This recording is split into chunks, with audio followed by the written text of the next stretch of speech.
shot one of the day. Well, since the last time you've seen me, I got this lovely spoiler iron here. Just don't pay attention to the fitment. We'll fix that maybe one day if I can get around to it. But yeah, we're in the middle of bumfuck nowhere. Now, I'm heading out here. It's like 3 hours north of the city to go to this one track. It's cheap, and I don't have to worry about licensing or insurance or joining a club to be able to get the license.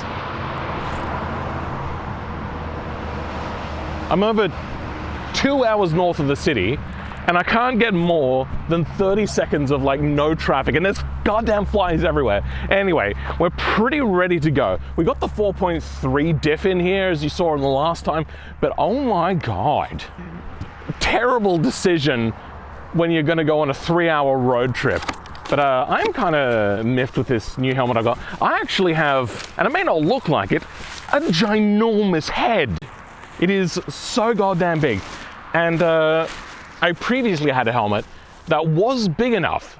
Like, I had to actually look for it, but still my chin would like mostly poke out underneath. So a lot of places had a problem with it. But I don't think they'll have a problem if it's already open face. So you don't actually need a helmet for this place, I don't believe. But this fits quite nicely, and I don't care. I mean, I've got airbags, I've got a seatbelt. It's very unlikely to do much. If in the future, I mean, this was cheap. This was only like 100 Australian bucks. If I go for like a Hans device in the future, which I might do something like that, I will get a proper helmet that has like the tags on the side to stop your head from moving. But yeah, I'm actually really happy with how the car looks as well. This thing looks like a bit of a sports shoe, and I've always loved that sort of look. So I got the white wheels that are dirty as hell already, and it's only been like 4 days. And then got the wing on there. Like, I like that sort of look. Yes, I also like the BMW clown shoe. I think they look good. So I've got this thing looking pretty darn close to how I want it to look. I don't think there's much else I would do. Like, maybe a side skirt and a front lip. Aside from that though, I like it. Now let's go drifting. Now, this is a fancy car that I didn't particularly want to break, especially since I don't have any kind of oil pan upgrades, and this is a Subaru engine. So I don't want to go out for particularly long, just some fun in the sun with a new car. Though in my exuberance to have this 3-hour trip be over, I actually nearly missed it. But then?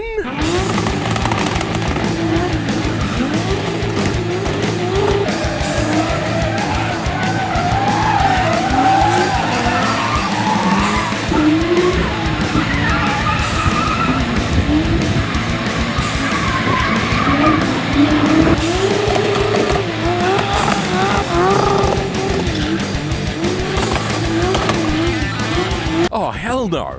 I bought a knife version of skills to a gunfight version of skills. Anyway, this little gem 3 hours north of Adelaide is X Park, and it's the only dedicated drift facility here, owned by this guy, James, who spent the first 15 minutes of me being there not coming over to the guy who was trying to flag him down, obviously. After settling my entry fee though, I set out about putting on the old cheap tyres that I took off of my new fancy white wheels and expensive Toyo tyres. Though, I made a mistake. I got lazy and did only the rear tyres thinking that it'd be fine. Unfortunately, I didn't take into consideration the grip difference now that I have.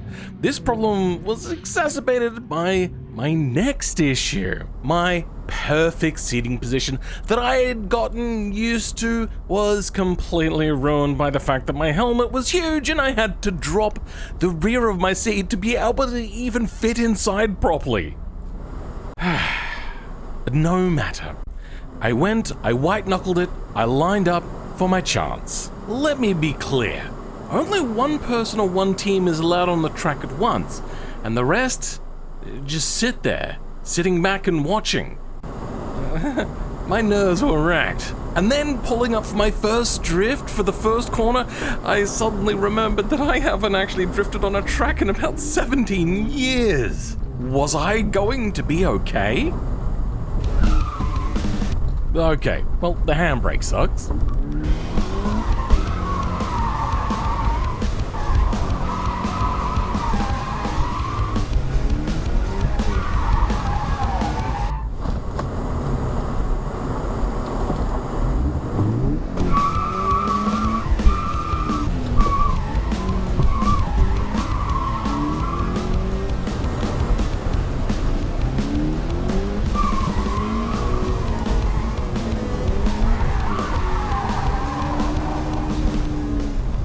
Okay, I'm gonna be honest, these drifts aren't actually that good. Mostly the music and the editing is doing all the heavy lifting. So James pulled me aside and said a few things, including saying that the tires were probably too wide for the car, causing too much grip, and the fact that every time I tried to do a power slide, if I lifted just a little too much, it would go into that torque dip and then the thing would just lose all drift altogether.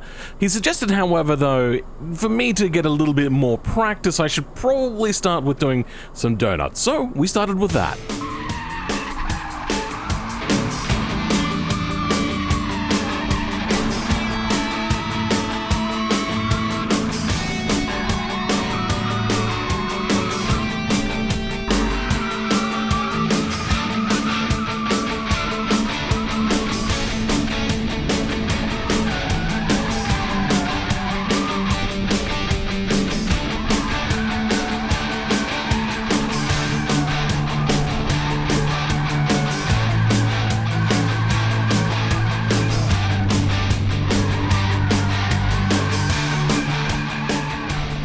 Right about now though, I realized that stability control, even being completely turned off with the pedal dance, was not completely off because ABS was still messing with me.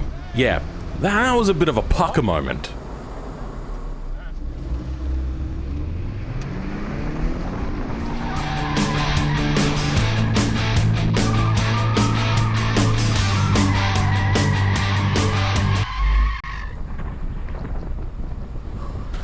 So,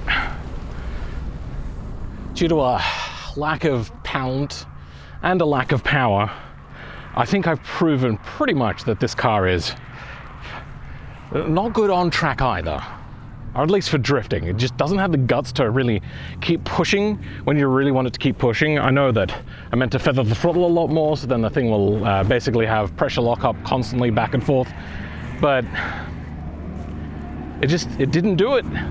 It didn't do it, and even on a small, tiny track like this, completely struggled. So I think the next step is to see what it's like grip racing. I reckon that this is good in like one corner, maybe two. Putting more than that, this thing does not really want to drift in second gear, at least power drift. An inertia drift, I could probably do it in fourth, maybe. I don't like my chances though. I think next stop, probably Malala or the Bend. My God. That was only like 5 minutes out there, and the tread is like eaten away at. Like that is, yeah, not great tires, life thingy, whatever. Yeah. Surprisingly though, the rubber on this side, actually not in bad condition, so clearly the LSD not doing its job. That is a remarkable difference. That's wild. I mean, it's still beating up and creating marbles, but still, that's very different. Well, that was a lot of learning. 1, that LSD is just weak. 2, that engine is just weak.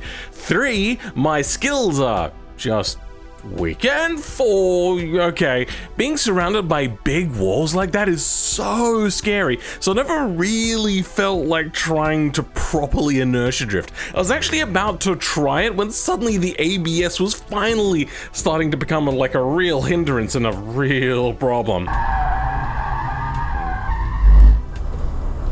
I only paid for one outing on the track though, just like a little bit of a cash in hand sort of thing, so I couldn't really go dismantle the bolted in ABS fuse, or at least it is in Ford Falcons, I don't know about this car, I'd have to look that up too, then go back out on track. Also, that Subaru engine was concerning me.